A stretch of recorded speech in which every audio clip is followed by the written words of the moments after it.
this on? Okay. My name is Clarissa Cobbins-Sagan. I'm from Transform. I'm a transportation advocate.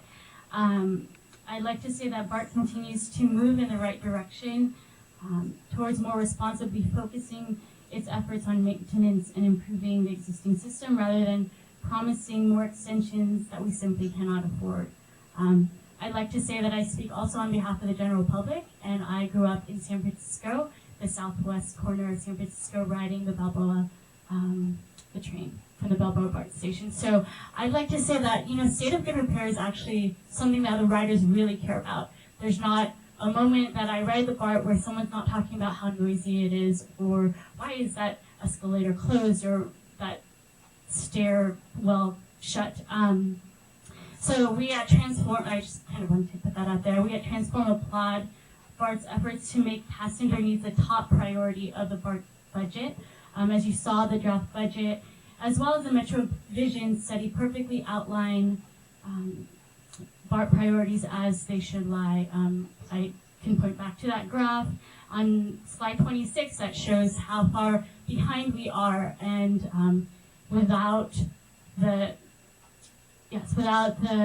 additional investment, we said almost twice as much that we are spending today, we're still going to fall behind. And so, I'd like to reiterate that BART is 40 years old, and we are in dire need of repair and maintenance before any consideration of extension. Staff is doing a spectacular job with the Metro Vision analysis, and in finalizing this year's budget, BART has to respect its Metro Vision. To include new studies of new extensions would be sidestepping the valuable Metro Vision process. I urge you to keep this year's budget on target with customer experience and the great needs shown in your presentation today as the top priority, so that we can get BART back to a state of good repair for its riders. And thank you so much for your time today. Chairman Murray, may I?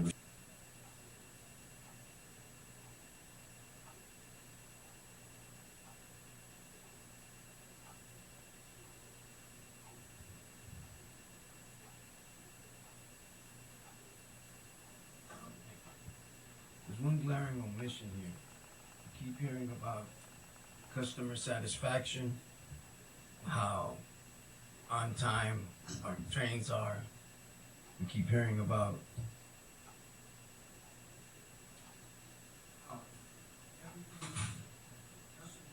satisfied and we're meeting our goals. But it's never mentioned who actually does that. Who actually is keeping the trains going on time? How does that happen? Who does that?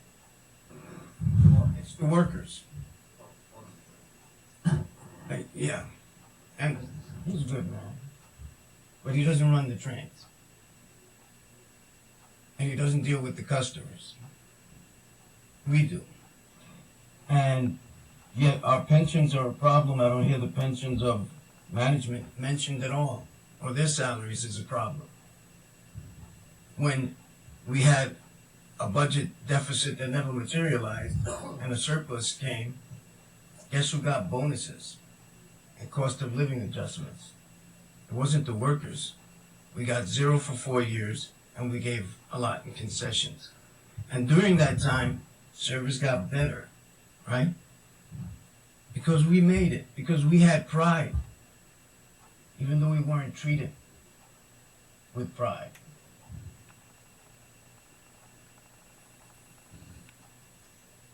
Talking about doing things in-house, I brought this example up before. The lights didn't work in the Berkeley station when power went out.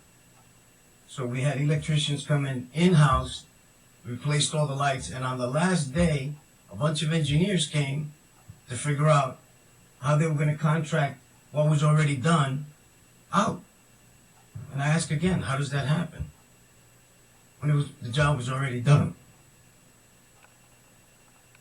One of the reasons why we have an on-time record and stations get open on time is because maybe the board doesn't know it, but management does.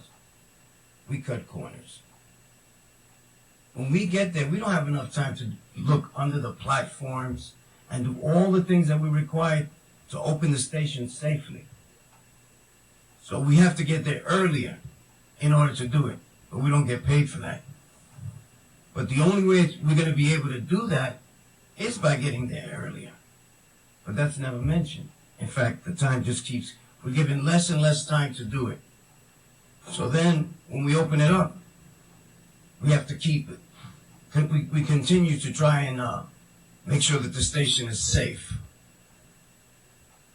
Same thing happens in the yards. A lot of corners are cut so that the trains get out on time. That's why we have that fine record that people are happy with. And the people, like the young lady mentioned, we hear from the customers all the time. They don't want filthy stations.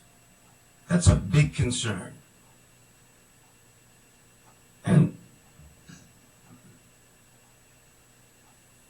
you know, I thought that we hired people so they would think out of the box.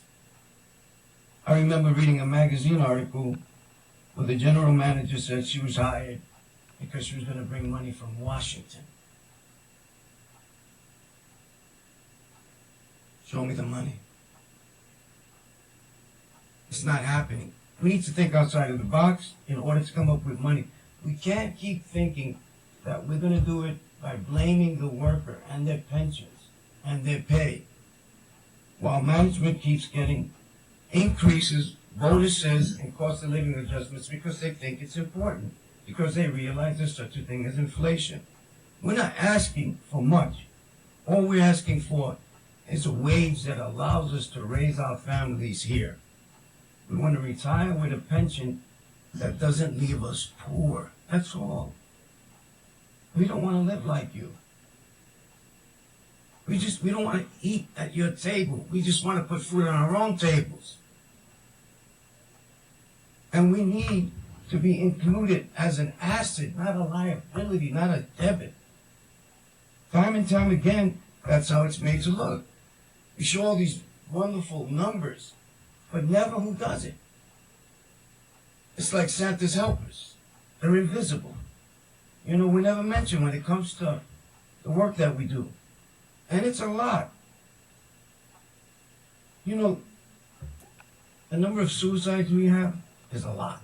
And it would be much higher if station agents weren't on the ball and calling Bart police or asking people if they have a problem, which I did last week.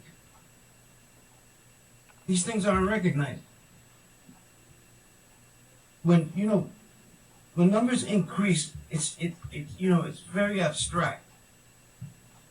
But there comes a point when the numbers have increased so much that the workload becomes more than the agent or the train operator or whoever can handle, and we see that. And so I think that there should be appreciation shown for what we do, and we need to be honest about how we maintain our on-time records and how we open the stations early. That's all I have to say for now. Thank you. Marlon Rodriguez. Good morning. I'm going to take a little, maybe 1 or 2 minutes extra, if you allow me, if you let me. I would like to read an article that was published on May 5th, 2010. And since we're talking about revenue today and we don't have any money and all of that, after months of non-stop bad news, the San Francisco Municipal Transportation Agency, which runs MUNI, announced something positive for change. Fare evasion is way down from a year ago.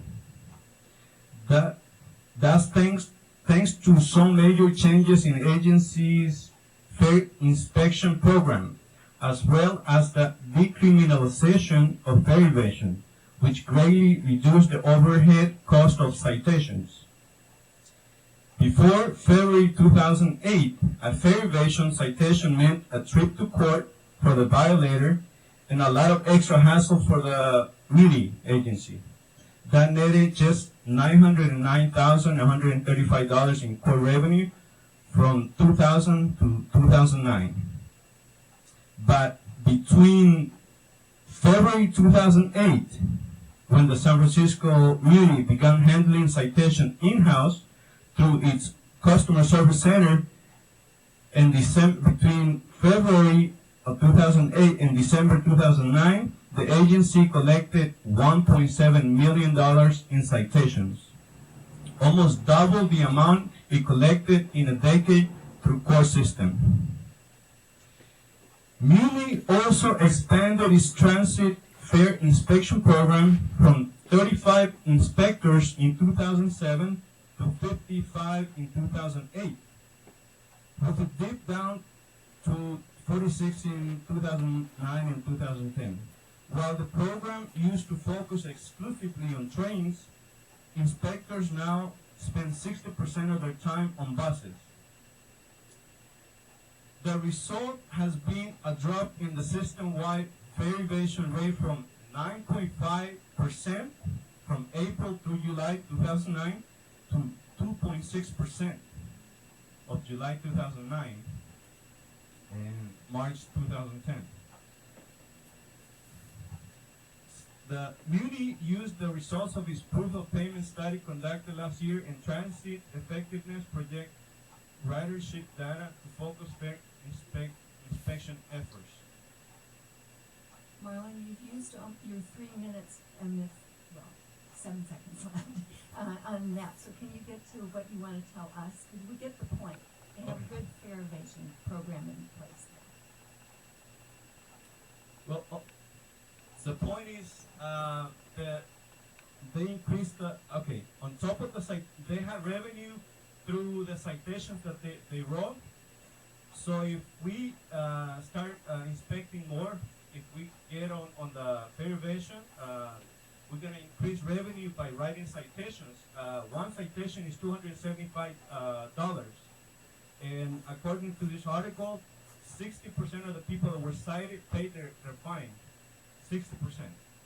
And I have the numbers of how much revenue it came, but since I don't have enough time.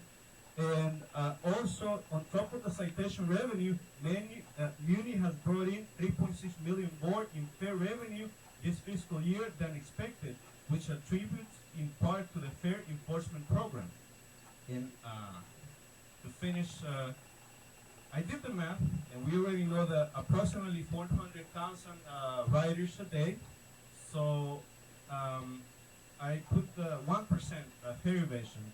So that would be $20,000 loss of revenue per day, $100,000 loss of revenue a week, times 50 weeks, that's $5 million a year that we're losing revenue.